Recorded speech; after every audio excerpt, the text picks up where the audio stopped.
Belum lama ini, masyarakat ramai mengeluhkan tagihan listrik yang membengkak. Banyak yang menilai tagihan tersebut naik tak masuk akal melebihi tagihan biasa.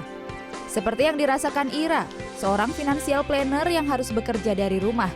Ia mengaku tagihan listriknya meningkat 2 kali lipat dibandingkan hari biasa.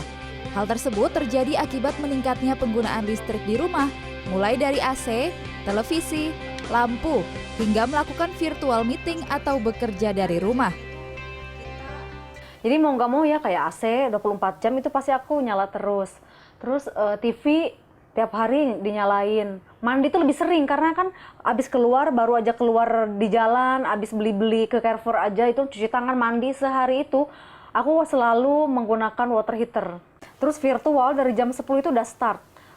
Untuk bisnis, untuk virtual sama tim, meeting sama klien, semuanya itu aku sehari itu bisa sampai 5 kali meeting dari Zoom. Nah, mau nggak mau kan, bulan ini tuh aku bayar bisa 2 kali lipat dari bulan sebelumnya. Lumayan banget sih, pokoknya semenjak corona ini dari biaya listrik, biaya internet, itu melambungnya lumayan banget. Listrik berarti dari berapa? Dari 500 jadi 1 juta. Eksekutif Vice President Corporate Communication dan CSR PLN Imade Suprateka menjelaskan PLN memastikan tidak ada kenaikan listrik selama PSBB. Kenaikan tagihan yang dialami pelanggan disebabkan meningkatnya konsumsi listrik akibat kebijakan bekerja dari rumah. PLN mencatat selama WFH terjadi peningkatan listrik hingga 50%. Bervariasi. Majority adalah sekitar 30% sampai 50%. 50% sampai 60% ada. Itu bervariasi sekali.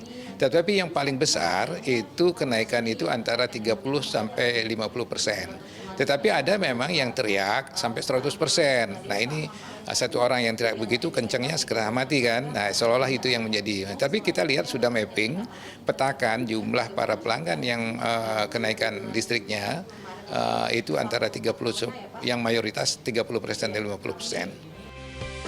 Sementara itu, Direktur Eksekutif Institute for Essential Service Reform, Fabi Tumiwa memberikan tips hemat yang bisa diterapkan masyarakat agar tagihan listrik tidak membengkak. Penggunaan perangkat listrik seperlunya menjadi salah satu tips hemat listrik. Apa yang bisa kita lakukan untuk menghemat listrik saat work from home? Yang pertama, kita harus menghindarkan penggunaan listrik jika tidak diperlukan. Misalkan pada saat kita tidak membutuhkan lampu untuk penerangan selama kita bekerja atau beraktivitas, maka kita tidak perlu menyalakan lampu tersebut, tapi memanfaatkan pencahayaan alami yang masuk ke dalam rumah atau ruangan di mana kita beraktivitas. Sedapat mungkin kita optimalkan pencahayaan alami yang ada, ya, kecuali jika benar-benar dibutuhkan baru kita menyalakan lampu. Yang kedua, yang seringkali juga kita lupa adalah kalau kita sudah menyalakan sesuatu, ketika kemudian tidak dipakai, maka kemudian kita lupa mematikan alat atau perangkat tersebut. Ini yang menyebabkan konsumsi listrik juga meningkat. Oleh karena itu, semua harus memastikan bahwa ketika kita tidak memerlukan atau tidak lagi menggunakan perangkat listrik atau peralatan listrik, itu bisa segera dimatikan, ya. Diharapkan dengan adanya tips tersebut masyarakat bisa lebih berhemat dan bijak dalam menggunakan listrik di tengah pandemi. Nova Nayantaka, Windri Hawadis, Jakarta.